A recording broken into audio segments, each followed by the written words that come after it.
पौराणिक महत्व संजोए है श्रावस्ती का सीता द्वार मंदिर व झील। उत्तर प्रदेश के श्रावस्ती जनपद के इगोना तहसील मुख्यालय से 7 किलोमीटर दूर बौद्ध परिपथ पर ग्राम टंडवा महंत में स्थित पौराणिक महत्व की पवित्र रेग निवारिणी सीता द्वार झील सरकार, जनप्रतिनिधियों की उदासीनता व नागरिकों की संवेदनहीनता के कारण खुद ही बीमार हो गई है। यहाँ के मुख्य पुजारी संतोष दास तिवारी ने बताया कि ये उनकी तीसरी पीढ़ी है। इससे पूर्व उनके पिताजी और उनके बाबा जी यहाँ के पुजारी हुआ करते थे। वे जब 7 वर्ष के थे तभी से इस मंदिर में पूजा अर्चना का कार्य शुरू किया था। जी महाराज जी, आपका क्या नाम है?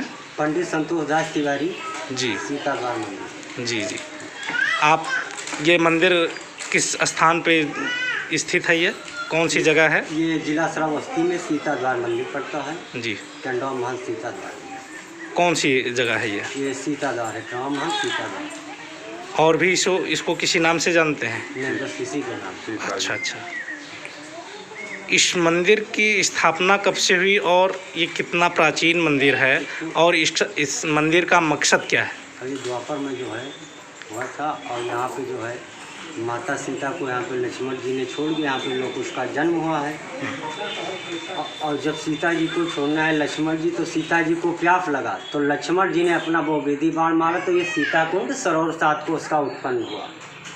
फिर यहीं पे अपना लोग उसका जन्म हुआ। फिर लोग उसको वाल्मीकि जी ने ज्ञान बुद्धि अध्ययन किया, श्री वाल्मीकि जी के ही आश्रम में।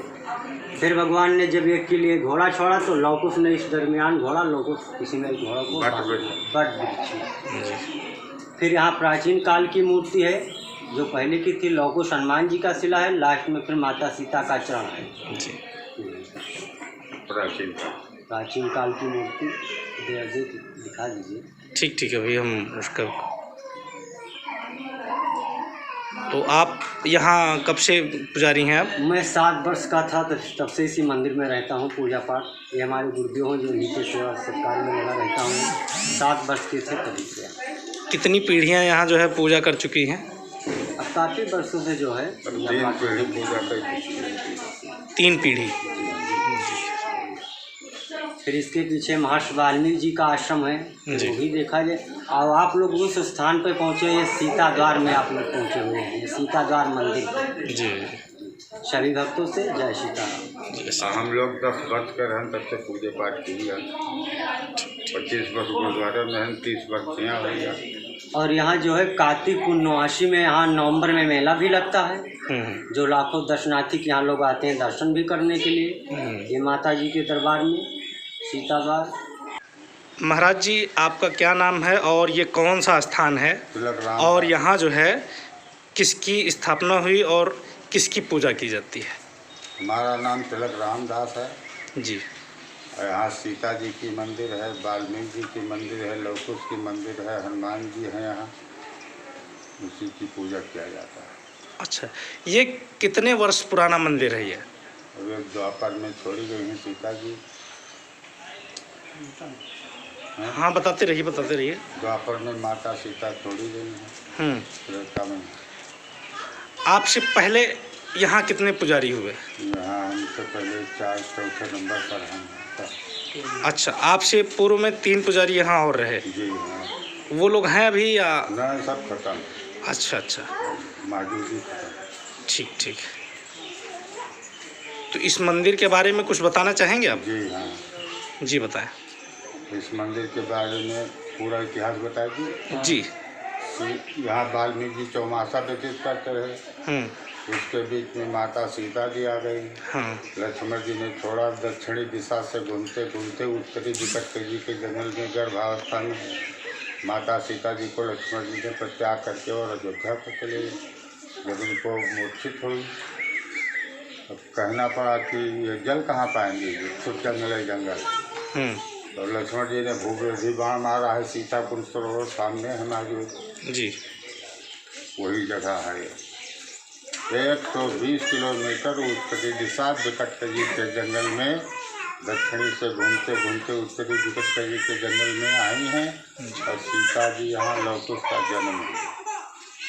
जिला श्रावस्ती, लवकुश राजधानी। उन्होंने ये भी बताया कि यही वाल्मीकि का आश्रम है, यहीं पर माता सीता ने लव और कुश के रूप में अपने दोनों पुत्रों को जन्म दिया। आप उस स्थान पे पहुँचे हैं महर्षि वाल्मीकि जी के आश्रम पे, जहाँ लवकुश को ज्ञान बुद्धि प्राप्ति मिली थी, ये उन्हीं के आश्रम में आप लोग पहुँचे हुए हैं। ये महर्षि वाल्मीकि जी का आश्रम है जहाँ लवकुश को ज्ञान बुद्धि प्राप्ति मिला, और ये जो है कल्प वृक्ष है जहाँ वाल्मीकि जी को ज्ञान बुद्धि प्राप्ति मिली थी।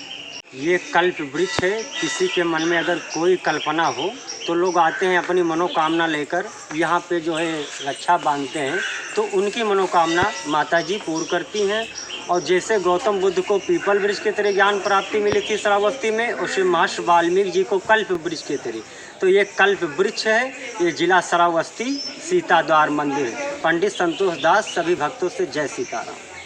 इसके बाद जब लवकुश बड़े हुए तो भगवान राम ने अश्वमेघ यज्ञ किया और उस अश्वमेघ यज्ञ के लिए एक घोड़ा छोड़ा था, जिस घोड़े को इसी स्थान पर लव और कुश ने रोक लिया था। उसके बाद भगवान राम और लवकुश के बीच युद्ध हुआ, जिस वजह से इस स्थान का पौराणिक महत्व और ही ज्यादा बढ़ जाता है। सीता जी को लक्ष्मण जी छोड़ने आए तो यहाँ कजरी का वन था, बहुत विकट सा जंगल था कजरी वन में। और जब सीता जी को यहीं पे लक्ष्मण जी ने छोड़ गए तो फिर यहीं पे लवकुश का जन्म हुआ। फिर लवकुश को ज्ञान बुद्धि प्राप्ति मिली, तो यही और ये लवकुश पार गुलाब वाटिका है जहाँ लवकुश यहीं पे खेलते थे और यहीं पे अपना रहते थे।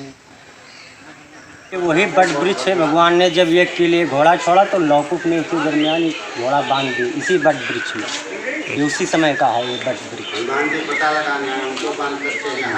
अयोध्या नरेश भगवान श्री राम के पुत्रों लवकुश की जन्मभूमि सीता द्वार में स्थित इस झील का पौराणिक महत्व है। कहा जाता है कि अयोध्या के एक व्यक्ति के कटाक्ष से आहत पुरुषोत्तम भगवान राम ने अपनी पत्नी सीता को जंगल भेजने का निर्देश लक्ष्मण को दिया।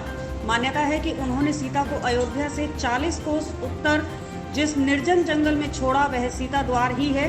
कहते हैं कि जंगल पहुंचने पर सीता जी को जोर से प्यास लगी।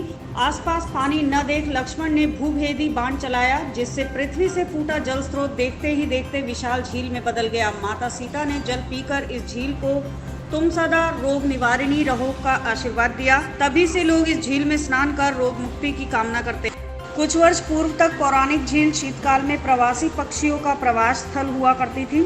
सर्दियों के मौसम में झील में लाखों विदेशी पक्षियों के मधुर कलरव गूंजते थे, जिसका आनंद लेने के लिए दूर दराज के लोग भी यहाँ एकत्र होते थे।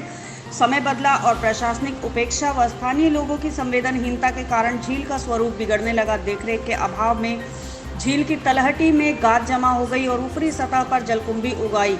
स्थानीय लोगों ने झील के बड़े हिस्से पर कब्जा कर लिया। गंदगी व अवैध कब्जे के कारण 500 एकड़ में फैली झील अब सिकुड़कर बड़े तालाब में बदल गई है। शिकारियों के भय व गंदगी के कारण विदेशी पक्षियों ने भी अपने इस शीतकालीन आशियाने से मुंह मोड़ लिया है।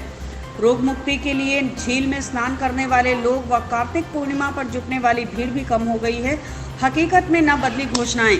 कई बार प्रशासन की ओर से झील के विकास की बड़ी बड़ी घोषणाएं की गई। सौंदर्यीकरण के नाम पर कुछ घाटों का निर्माण व पार्श्व में बच्चों के पार्क व गार्डन बनवाए गए, लेकिन झील के विधिवत सफाई व अवैध कब्जा नहीं हटा। झील को पक्षी विहार घोषित कर पर्यटक स्थल के रूप में विकसित करने की वर्षों पुरानी मांग भी अधूरी रह गई। लोगों ने बताया कि अभी कुछ समय पूर्व यहाँ के तत्कालीन डीएम नीतीश कुमार ने इस झील की सफाई करवाने की पहल की थी। डीएम ने अपने लाव लश्कर के साथ झील के सफाई अभियान की शुरुआत की। गत दिनों क्षेत्र भ्रमण पर आए केंद्रीय पर्यटन राज्य मंत्री स्वतंत्र प्रभार महेश शर्मा ने भी झील के पौराणिक महत्ता को देखते हुए सौंदर्यीकरण व विकास की घोषणा की थी, जिससे झील का पुराना स्वरूप वापस लौटने की उम्मीद जगी है। सीता कुंड सरोवर है, जिला श्रावस्ती में पड़ता है। माना जाना ये झील है सीता कुंड सरोवर।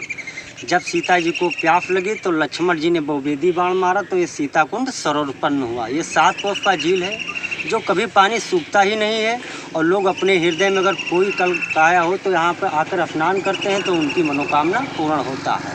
यही सीता कुंड सरोवर, ये 7 कोस का झील है सीता कुंड सरोवर।